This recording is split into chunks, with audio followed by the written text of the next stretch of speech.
ES Hoje, a notícia do jeito que você quiser.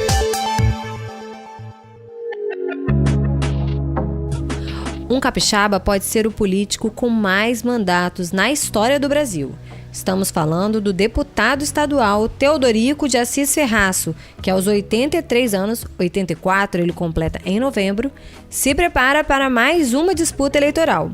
E se concorre e ganha, terá alcançado o 8º mandato como deputado estadual no estado do Espírito Santo. O Ferraço tem em seu currículo político também 3 mandatos de deputado federal, 4 de prefeito, além da disputa ao Senado, bem como cargos de secretário de Estado e direção de órgãos públicos.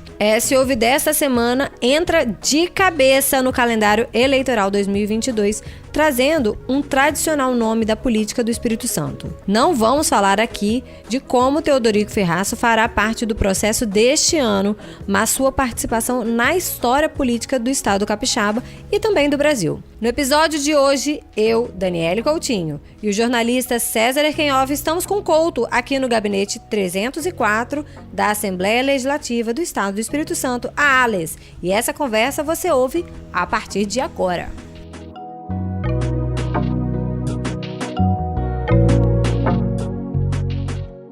O deputado Teodorico Ferraço venceu sua primeira eleição em 1967 para uma cadeira no Legislativo Estadual Capixaba, filiado ao Arena, e foi reeleito em 1970. Tendo passado por outros poderes, ele está na Assembleia Legislativa nos últimos 16 anos. Deputado, bem-vindo, e eu já começo perguntando se o senhor lembra quando foi, o que foi que te levou para a política, quando o senhor viu, o senhor já estava na política? Eu comecei a política, na realidade, com Fernando Ferrari, junto com Rubens Gomes, com Mário Gurgel. Nós fundamos aqui o movimento Partido do Ferrari. Tanto é que o Ferrari se hospedou, dormiu na minha casa, lá do meu pai, eu era solteiro ainda. Nasceu uma grande amizade e eu fiz uma campanha muito grande, uma campanha grandiosa para o Fernando Ferrari, porque naquele tempo o vice era isolado, porque eu preciso lembrar disso, o vice era isolado. E o candidato a presidente, a vice-presidente do Jânio Quadros era o Leandro Maciel. Então nós fizemos a campanha, foi eleito o Jânio, foi eleito o Jango, que depois deu aquela confusão que você não tinha nem nascido nessa época, que foi em 63. Eu sou de 82. De 82, você não era nascido. E eu venho desde esse momento histórico, mas o Jânio Quadros, eu comecei com o Jânio Quadros. Mas o senhor foi convidado a participar de alguma coisa para... Eu era muito ligado aqui, nós tínhamos uma amizade com o Mário Gurgel, com o Berredo de Menezes, e fundamos o Movimento Trabalhista Renovador. E quem era o chefe? Era o Ferrari. E o Ferrari gostou muito, entendeu? Da gente ficar junto, porque a campanha dele era uma campanha muito humilde, mas era o principal homem público do país, era o verdadeiro trabalhista. Coincidentemente, eu tinha hospedado o Jânio Quadros, meu pai lá em Cachoeiro, hospedou o Jânio Quadros e hospedou depois o Ferrari também. Então, eu trabalhei para Jânio Quadros e Fernando Ferrari. Então, eu comecei a política assim. E o meu primeiro discurso não era nem ainda eleitor. Eu tinha 17 anos, não tinha completado, não tinha eleitor. E quem fez a saudação ao Jânio Quadros em Cachoeiro, o discurso foi meu. E esse discurso, inclusive, foi o único discurso da minha vida, eu fiz por escrito. Eu fui mais agressivo que o Jânio, aí o Jânio ficou encantado comigo e me convidou, juntamente com o Ademar Martins, para comandar o movimento popular Jânio Quadros e viajar o Brasil todo com ele. Só que e fazer o movimento popular jovem. Só que o meu pai aí não concordou e atrapalhava os meus estudos, que eu estava frequentando o vestibular da Faculdade de Direito. Né? E eu comecei falando, né, que o senhor teve como primeiro mandato eletivo de deputado estadual. Bom, aí, depois disso, né, depois desse, eu saí como candidato. E na época eu me lembro, quando eu me elegi deputado estadual, a primeira vez eu fui primeiro suplente. O meu partido não deu legenda, mas fez um deputado.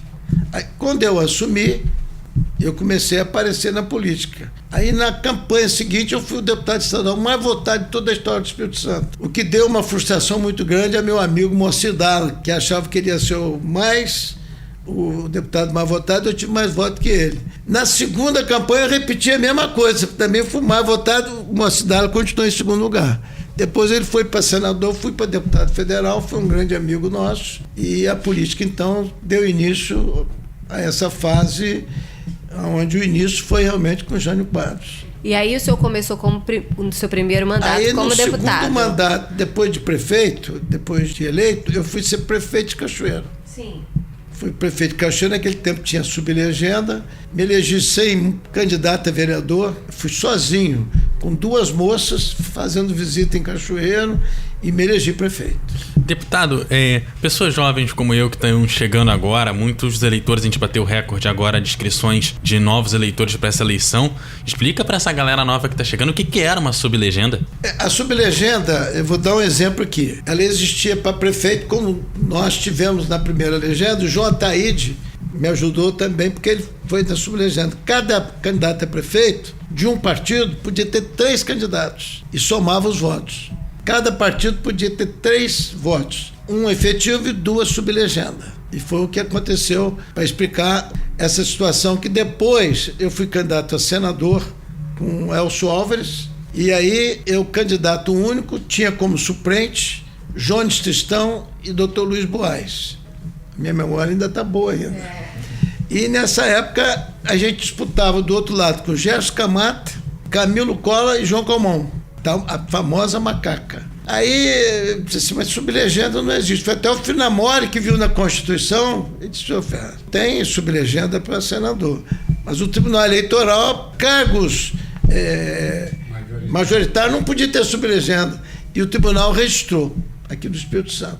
Encontraram lá uma manobra, aí eu chamei o Elcio na ocasião, o doutor Luiz Boaz e o Jones, e falei assim, olha, é uma covardia acharem que eu vou ter mais votos que 3 poderosos candidatos do outro lado. O Elcio estava muito convencido de que a eleição dele era tranquila, e realmente ele era muito forte, mas o poder depois tomou conta, o Max assumiu com o governo na mão, entendeu? Ajudou muito, eu não sei se nessa época, não, foi quando entrou Zé Moraes. Zé Moraes assumiu porque Camata saiu para disputar o Senado. Senador. Eu digo, olha, lutar contra 3, contra o governo, etc., querer demais.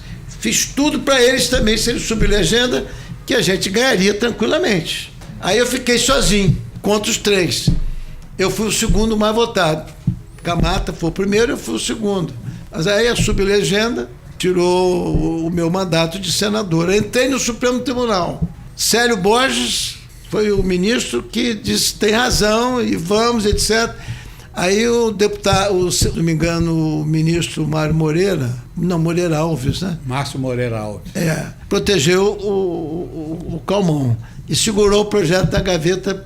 Foram julgar depois que o mandato já tinha encerrado. Olha, vocês estão... Célio fez um livro, e no livro o que mais ele falou foi sobre os erros jurídicos do Supremo Tribunal Federal não ter aceito imediatamente a minha posse. Vocês estão ouvindo aí agora, que vai ser puxar da cartola, vai ser história em cima de história. Exatamente. Se ouve. O senhor teve, iniciou a sua vida no Legislativo, depois fez uma transição para o Executivo, onde a sua vocação se fez muito presente, que é de fazer, executar, mandar, dar ordem e cobrar resultado. Essa talvez seja a sua principal característica política. Ferraço faz ou Ferraço manda fazer e cobra. Como é que foi essa mudança de Executivo com autoridade e Legislativo enfraquecido? Eu, quando era deputado estadual, interrompi o mandato, fui ser prefeito. Depois eu saí de prefeito, fui ser deputado federal. Depois de deputado federal, voltei a ser prefeito. E fiquei no ping-pong. Nesse ping-pong, o que eu aprendi? Na minha primeira eleição, eu era jovem, com meus 30 e poucos anos, e fazia uma administração na rua. Se precisasse dirigir um caminhão, eu dirigia, um trator, eu pilotava o trator. Pegava na enxada depois da missa. E vi que o trânsito de Cachoeiro estava um absurdo. Todo o trânsito passando ali na Capitão Deslandes. Aquela ruazinha atrás. Rua estreita, mão e contramão. Eu disse, meu Deus, o que eu posso, que eu tenho que fazer alguma coisa diferente. E a mocidade leva uma vantagem muito grande. Eu levantava 6 horas, 5h30, 6 horas no máximo. Eu já estava na rua cobrando a limpeza, um buraco, subindo um morro, né, em Cachoeira de Itapemirim. Aí eu me debrucei no Rio Itapemirim. A única saída aqui, fazer uma avenida aqui no Rio Itapemirim. Como enfrentar essas correntezas e fazer. Aí eu tive realmente... Eu sempre fui uma pessoa... Tem meus pecados, meus defeitos, mas tem uma virtude que eu não devo... Nem ao Papa tem mais fé do que eu. Eu apelei para o meu anjo da guarda para me iluminar.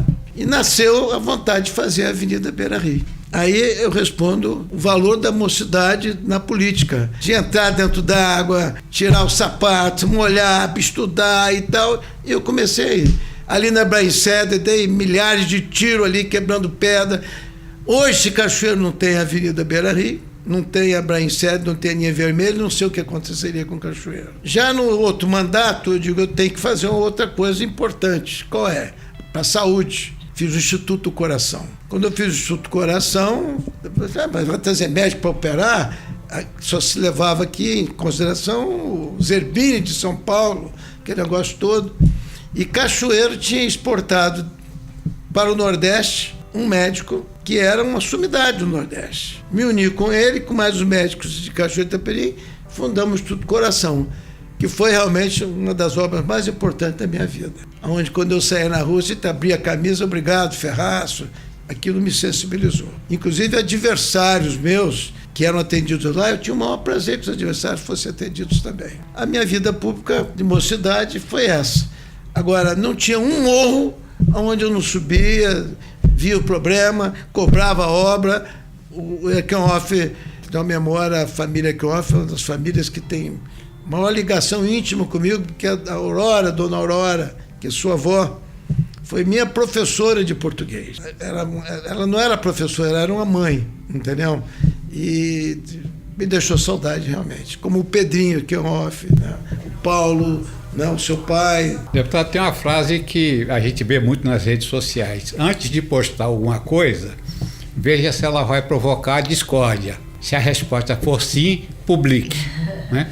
O senhor tem essa marca de gostar de polêmica. E me parece que assim, a coisa mais polêmica da sua história foi uma canelada no presidente Figueiredo na ditadura militar. Como é que foi isso? Eu achava que a Revolução já tinha cumprido com o seu papel, fez boas obras, caminhou para um novo país, tudo bem, mas eu achei que o povo já estava cansado, precisava ter eleição. Quando um homem do partido como era, da Arena, falar em eleições diretas, era um crime. Então foi a primeira canelada. Só que a canelada não foi com o Figueiredo. Ele pagou o pato. Eu também paguei um pato, cara. Mas o Figueiredo gostou. Ele foi me confessar isso depois. Tanto que um dia a gente falou assim, ó, preciso conversar com você é muito atrevido, eu gosto de gente assim, entendeu? E me recebia sem audiência, sem nada, até pelo elevador. O pessoal era eu, naquela ocasião, o Calil e um deputado do Rio de Janeiro, Simão. A gente tinha livre trânsito. E um dia eu falei, presidente, o senhor precisa ser mais popular. O senhor pessoalmente é uma pessoa tão, vamos dizer assim, parece um pai, uma mãe conversando. O senhor não transmite, entendeu? Isso para a população o que você é. Por exemplo, eu viajei de avião outro dia com você, Figueiredo. Você fez questão de cortar o bolo, me fez dar o cafezinho na sua cabine, entendeu? Enquanto isso, o general Medeiros nem me cumprimentava, nem falava comigo. E hoje quer ser presidente da República. Não vai ser não, Figueiredo, ele não vai ser o presidente da República, não. Porque nós queremos uma pessoa popular e encher a bola dele. Como você é simples, é humilde, aquele negócio todo, etc. Aí eu falei, você precisa ter mais atenção com os parlamentares, com os políticos. Por exemplo, você nunca saiu do palácio para almoçar na rua, para conversar. Vamos jantar lá em casa, Figueiredo? Eu falei, eu topo a parada, vou jantar, janto na sua casa. Vai ser a primeira vez que saiu um presidente da República do regime militar para jantar com um meio rebelde. E aí ele me autorizou a convidar quem eu quisesse. Aí depois entrou aquele negócio de protocolos, de informações, querendo vetar fulano, ciclano. Eu digo, na minha casa eu mando, quem manda sou eu. O presidente me deu liberdade, eu vou levar quem eu quero. E vou levar, inclusive, adversários. Eu preciso conhecer o presidente de perto e vocês estão atrapalhando a vida dele.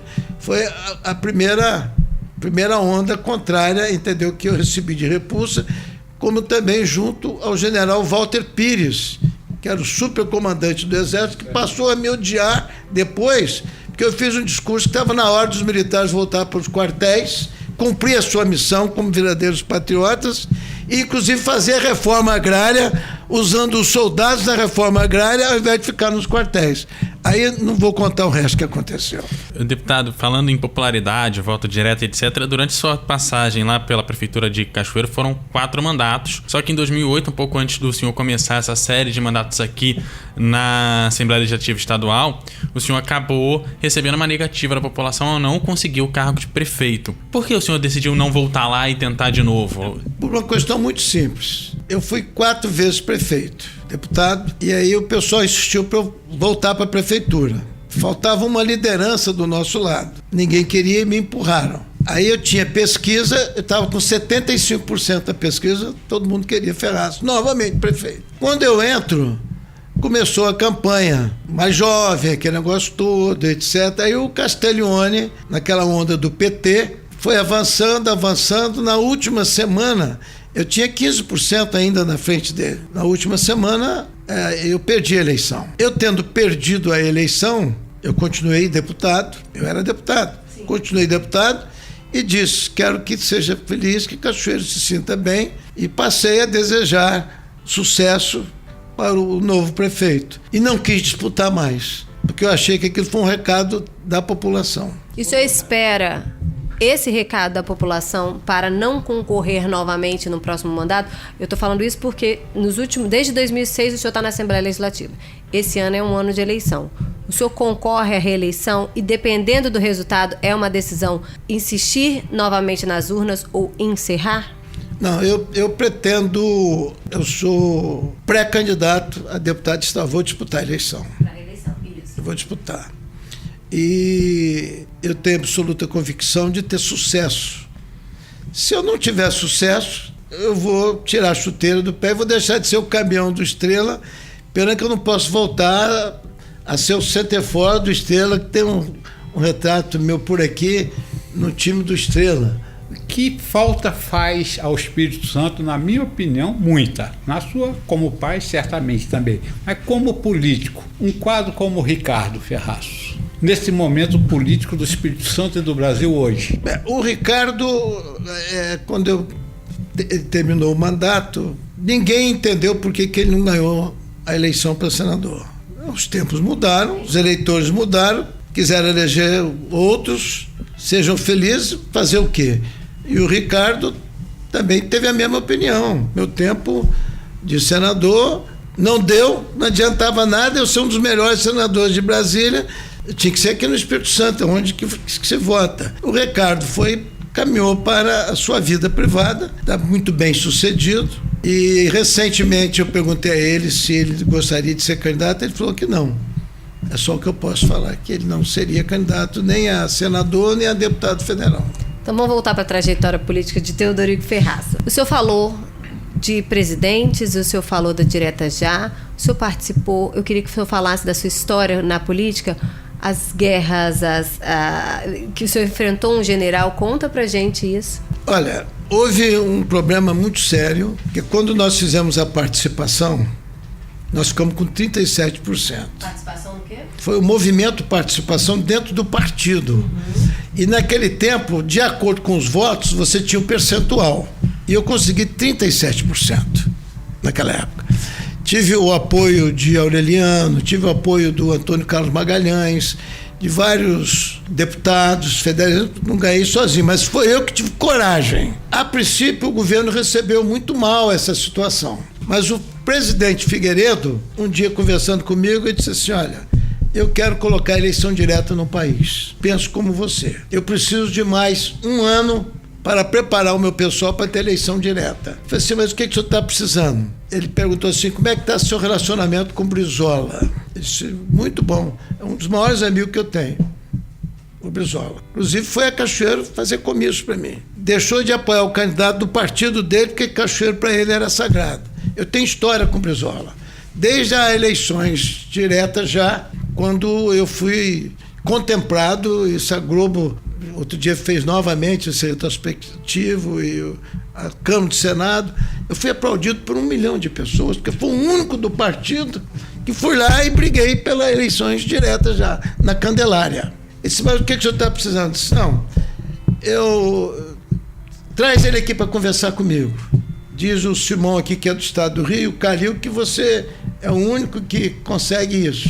Logo em seguida, o presidente me liga através do Ludwig, chefe da Câmara, disse, olha, o presidente prefere que esse encontro seja no Rio de Janeiro, não vai criar problema aqui com Walter Pires e Companhia Limitada, porque eles me tinham como um antirrevolucionário, como um inimigo. Tanto que quando houve aquele movimento que o Newton Cruz, de cavalo, ameaçou entrar no Congresso Nacional para dar um golpe, eu fui o último deputado que fiquei lá com o Schmidt S-32, gritando, aqui ele não entra. E ao mesmo tempo eu rezava para ele não vir.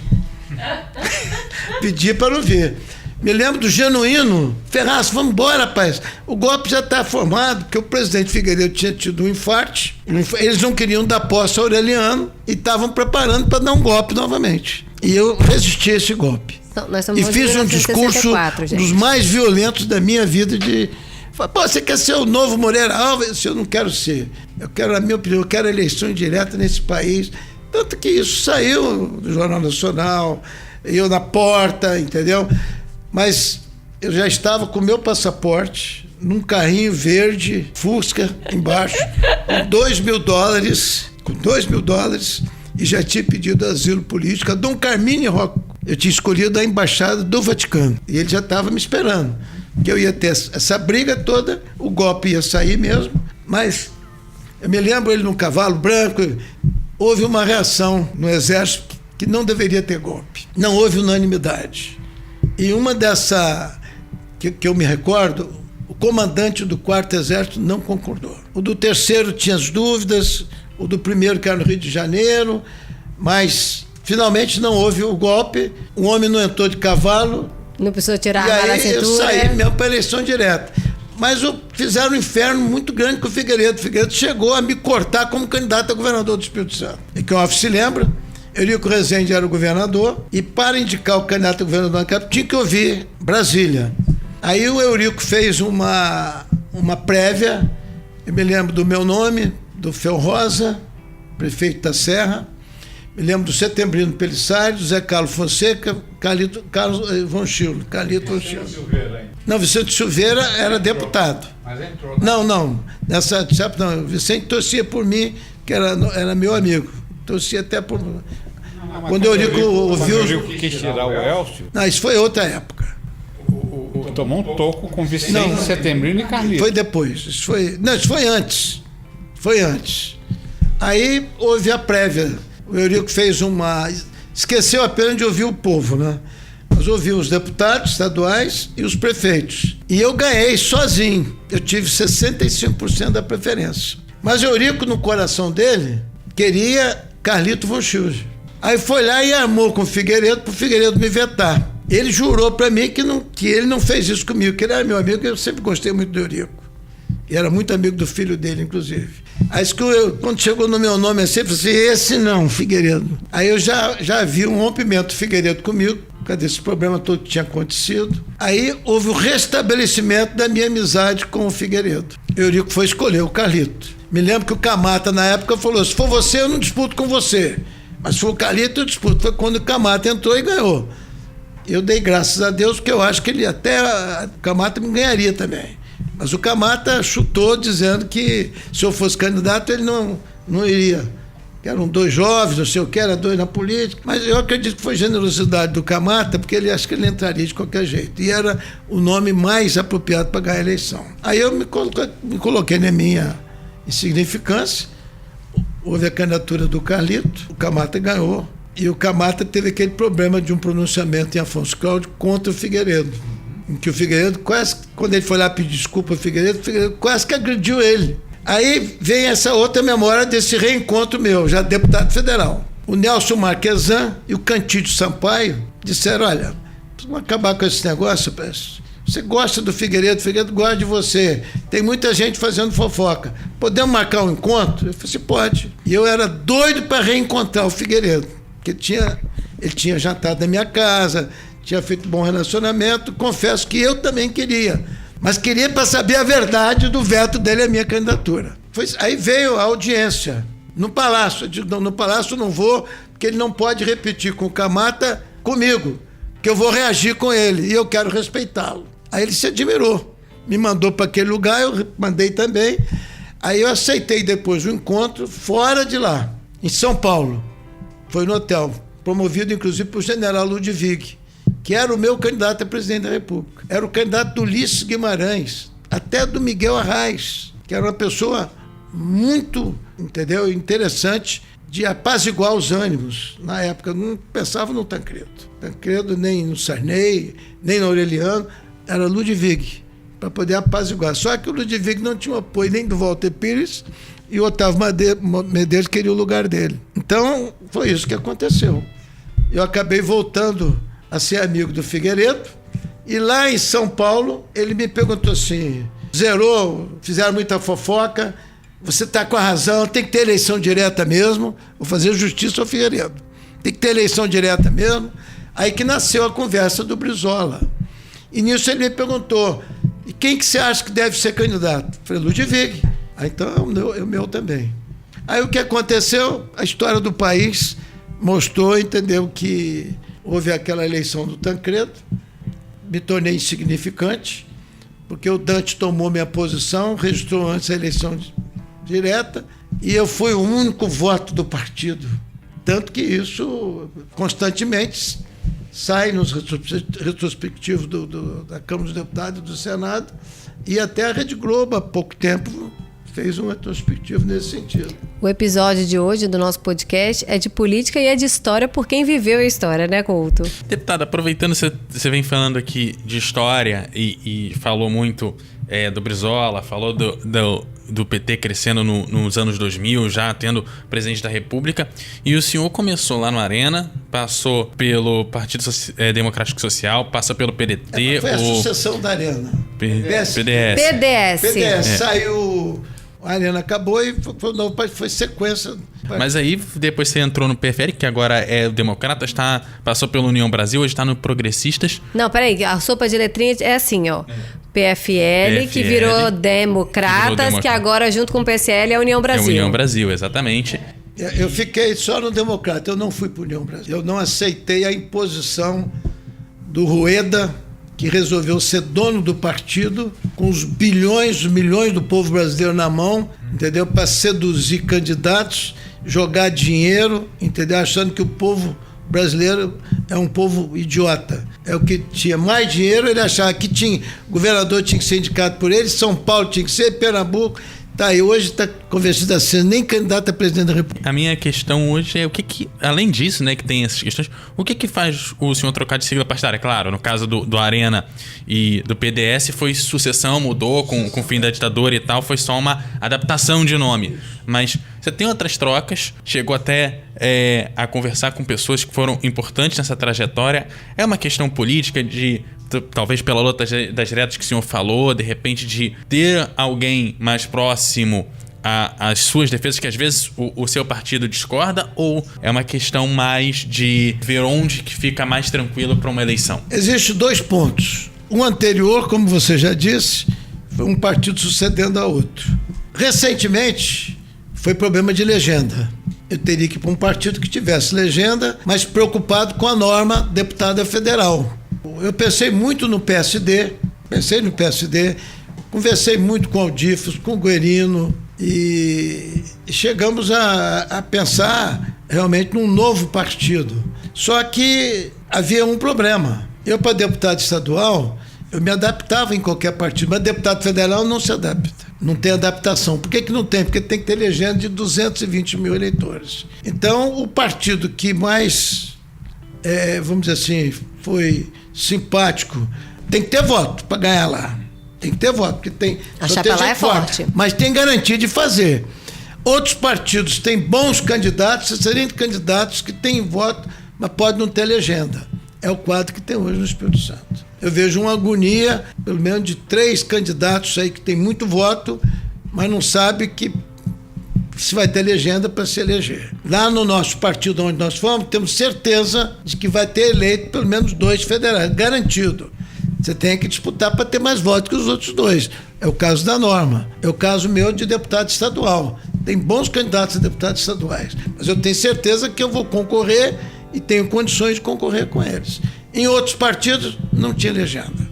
Eu queria só dar um esclarecimento. Norma, que o deputado está falando, é Norma Ayub, deputada federal e esposa do deputado Teodorico Ferraz.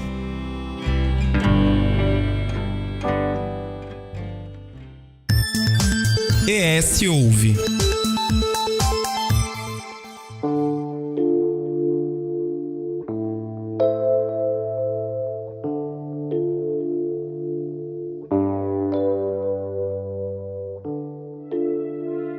Teodorico de Assis Ferraz é formado em Direito e a sua história pública capixaba também passou pela comunicação. Deputado, conta um pouco dessa história, de quando o senhor trouxe a Globo para o sul capixaba. Quando eu saí de Cachoeiro, que eu vim ser deputado, eu tive uma... Cheguei aqui, não tinha Globo aqui. Mas tinha televisão? Só tinha Tupi, trazido pelo saudoso Calmon, que foi o maior benemérito da educação no Brasil. Foi meu amigo, só tinha Tupi. Você tem que trazer a Globo para cá. Cachoeira a gente tinha já a Globo. O Luiz Vantil, através do Morro do Frade, retransmitia. Vitória não tinha. Aí eu resolvi trazer a TV Globo para aqui. E com muita dificuldade eu instalei uma torre, tinha que ser 3. Fui atrás do Dirceu técnico, Capitão Shaquib, Vanderlei Braga, primo do Roberto Carlos, e o Aloysio Vantil, que tinham instalado em Cachoeiro. Fez, vamos instalar em Vitória. E resolvemos fazer esse projeto. Mas não foi o senhor que instalou em Cachoeiro? Lá em Cachoeiro eu ajudei. Só ajudei, mas não foi o principal pivô. E fiz aqui, então, para Vitória, com recurso próprio. Começamos a achar os melhores lugares, buscando sinal através de televisão.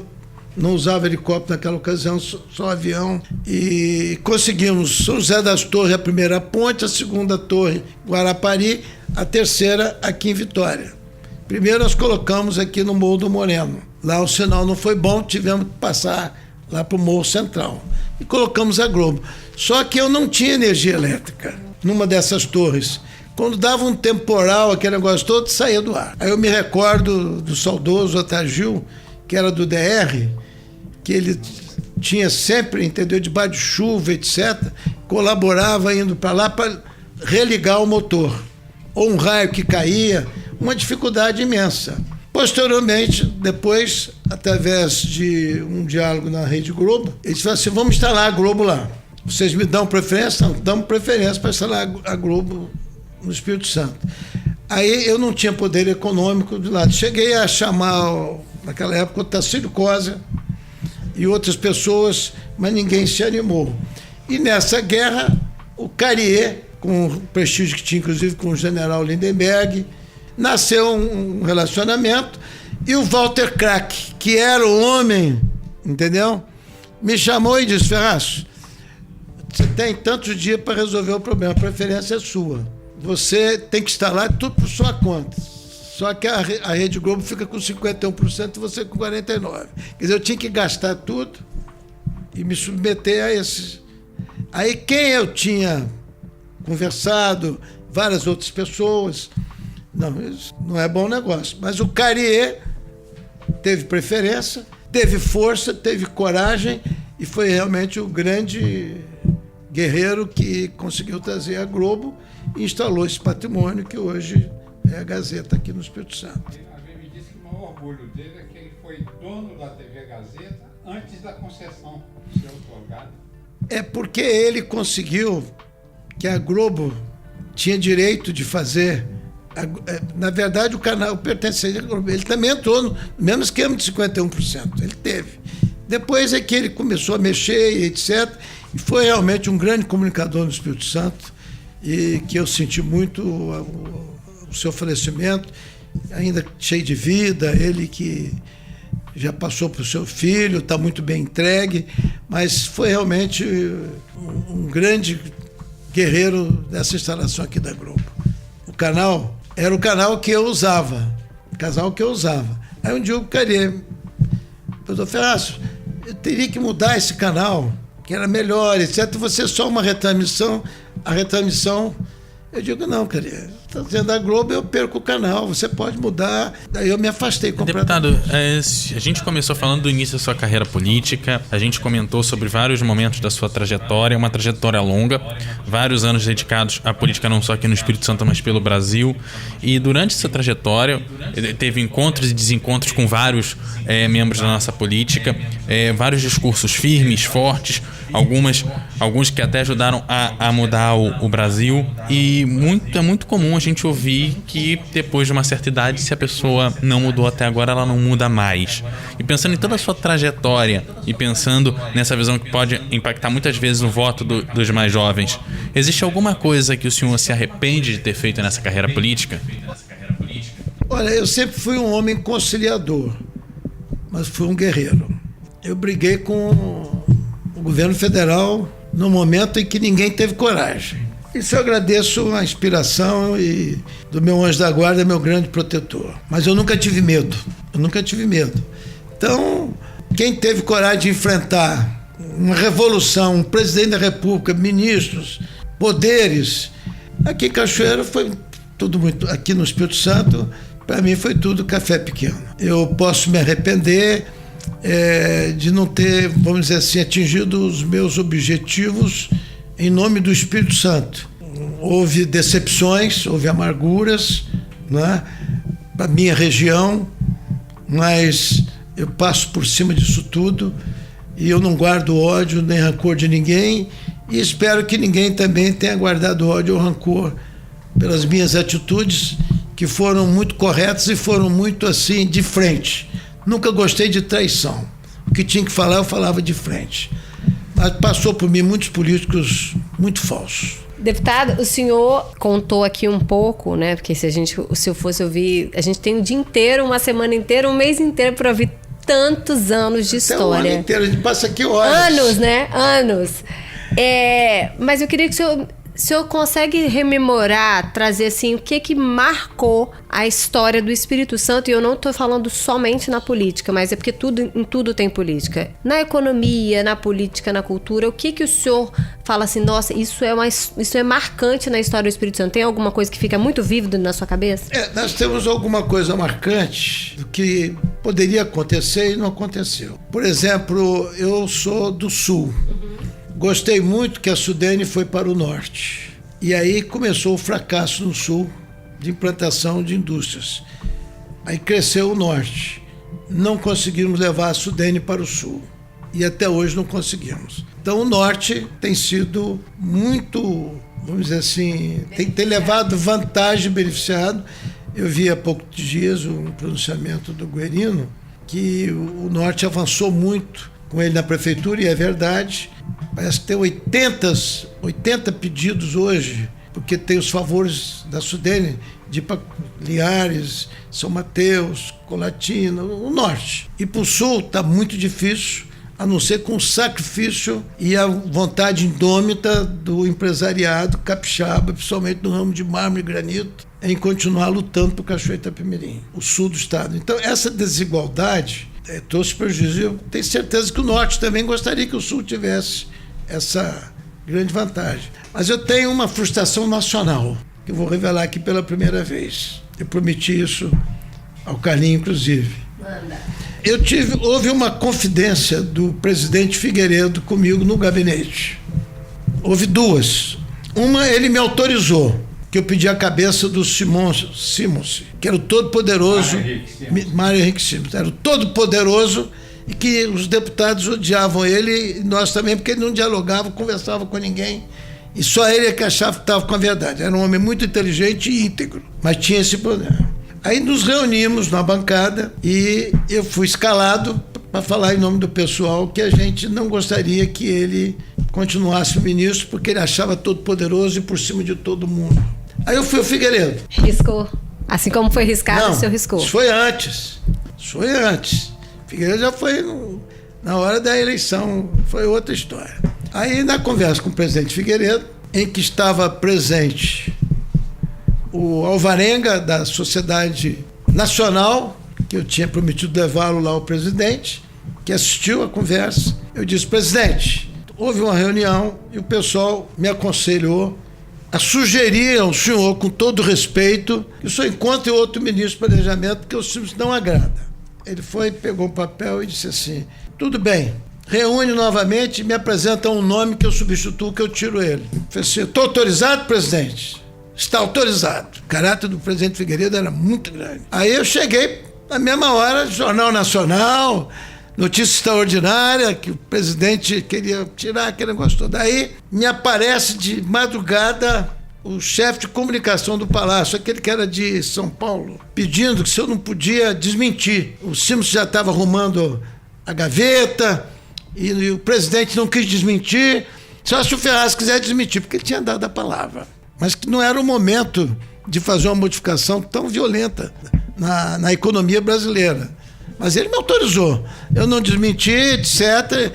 E ficou isso gravado. No outro dia ele saiu. Com o noticiário ele saiu, porque o presidente confirmou que tinha me falado. No outro episódio com o presidente, que eu já falei, que ele preferiu se... Não vamos conversar sobre isso, deixa para lá.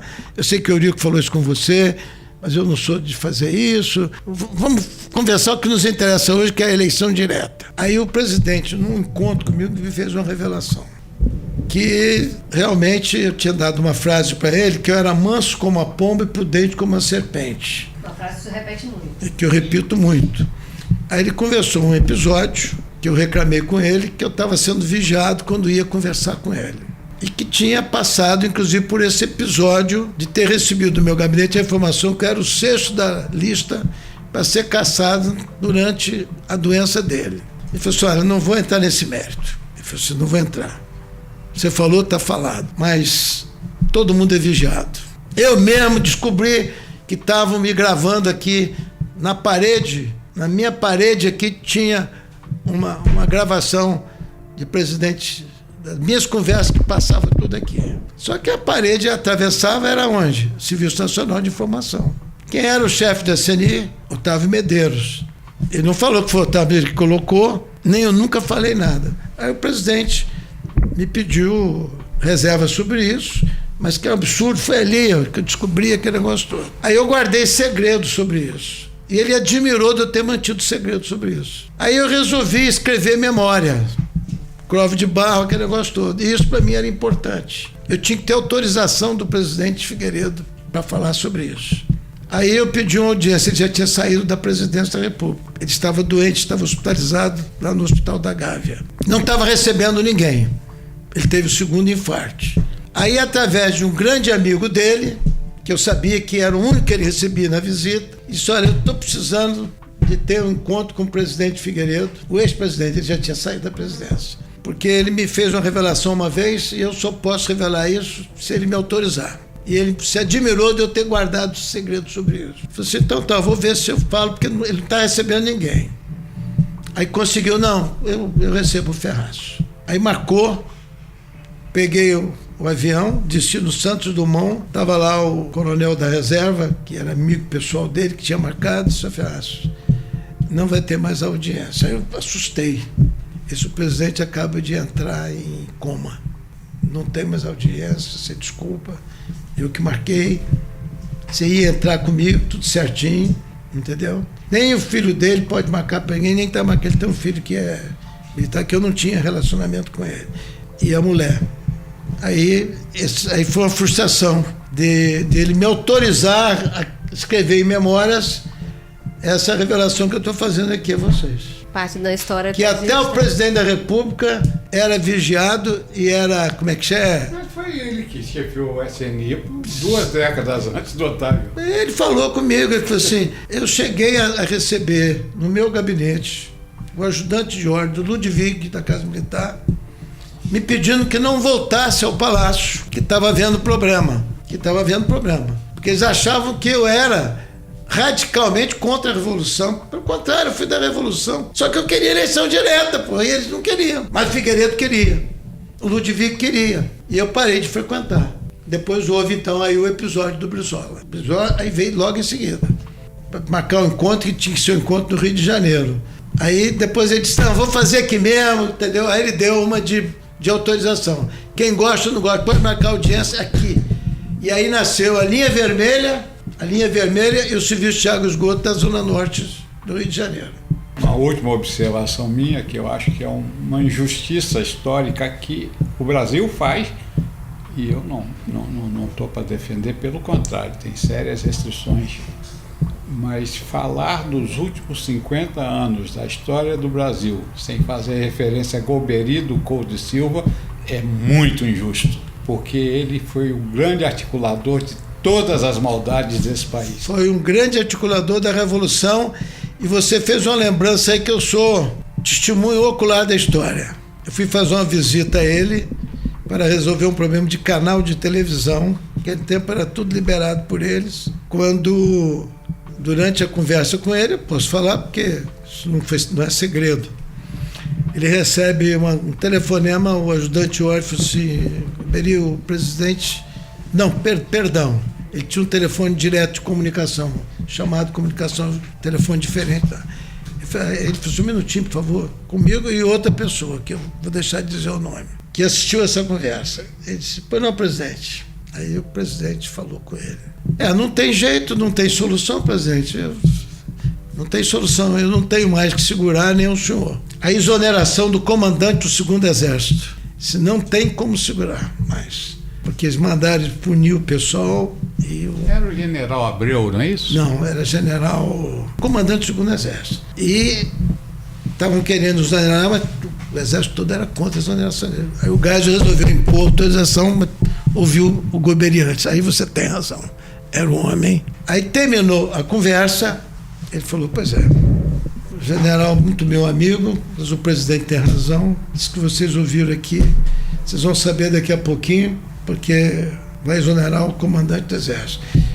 Eu quero que você entenda isso, você é deputado federal, que você entenda isso, você ouviu essa conversa, entendeu? Mas não há o que fazer mais. Seja o que Deus quiser. A gente está caminhando para o final do nosso episódio, mas eu queria fazer uma pergunta. O senhor falou do assunto já aqui na nossa conversa, e quem está ouvindo o nosso podcast com certeza ouviu também, mas eu ainda não entendi porque nessa história toda de quase 60 anos de mandatos... Quase não, mais de 60 anos. Mais vai fazer? Mais de 60 anos. Eu comecei na política, no primeiro mandato dele foi com 21 anos. Quer dizer, eu estou com 84? Tem 60 anos, tem razão. 60 anos de mandato. Por que o senhor não concorreu no nosso regime democrático a governador do Estado do Espírito Santo nunca?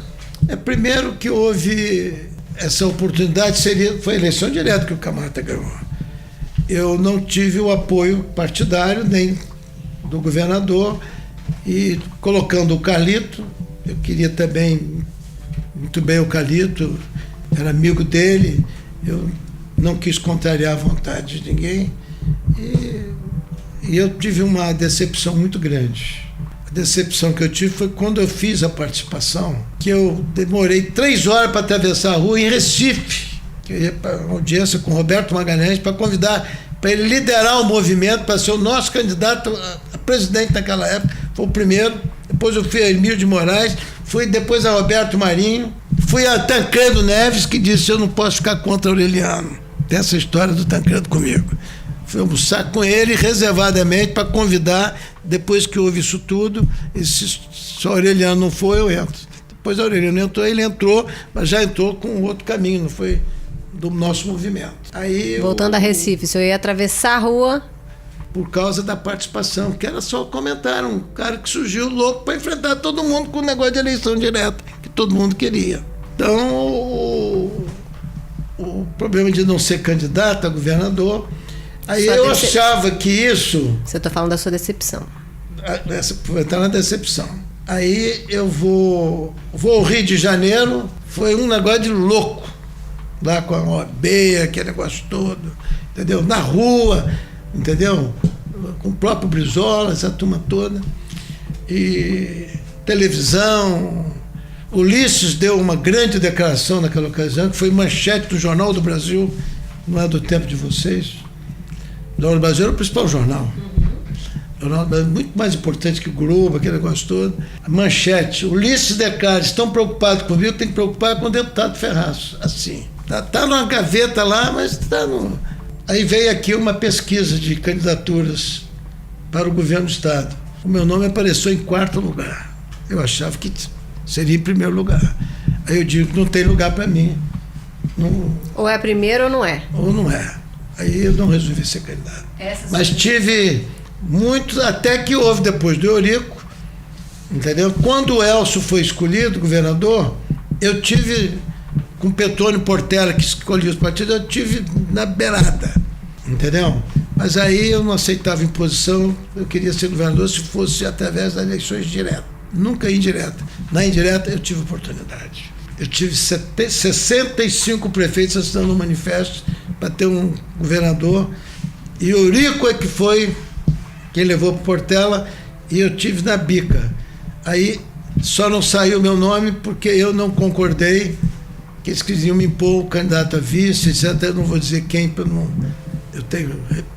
Nós estamos caminhando para o final do nosso podcast. É o primeiro podcast que o senhor grava? Tem muita coisa que nós falamos que é... Não, mas o senhor já gravou algum podcast? Não. Não. Então é o primeiro da história só, tá vendo? Nesses 83 anos, quase 84, é o primeiro podcast. Tudo bem que podcast é uma coisa nova, né? Mas de qualquer maneira, é o primeiro e isso é mais uma marca na história política do deputado Teodorico Ferraz, que faz parte da história de Cachoeiro, do Espírito Santo e do resto do país. Te agradeço, deputado, pela sua participação. O deputado Teodorico Ferraz não foi candidato a governador, mas sempre teve grande importância em todas as candidaturas, em todos os projetos que foram eleitos governadores no Estado do Espírito Santo, e isso é inegável. Eu te agradeço muito por ter participado conosco. Eu agradeço, desejo sucesso e quero dizer que eu sou um fã da leitura diária. O seu jornal é um jornal muito lido, viu? Que bom. E muito respeitado.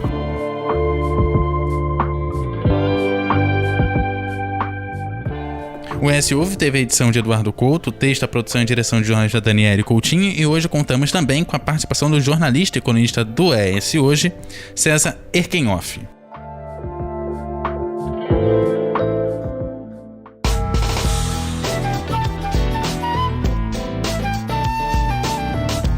Você encontra o ES Hoje nas redes sociais, @ES Hoje, e também no canal do YouTube e no site eshoje.com.br.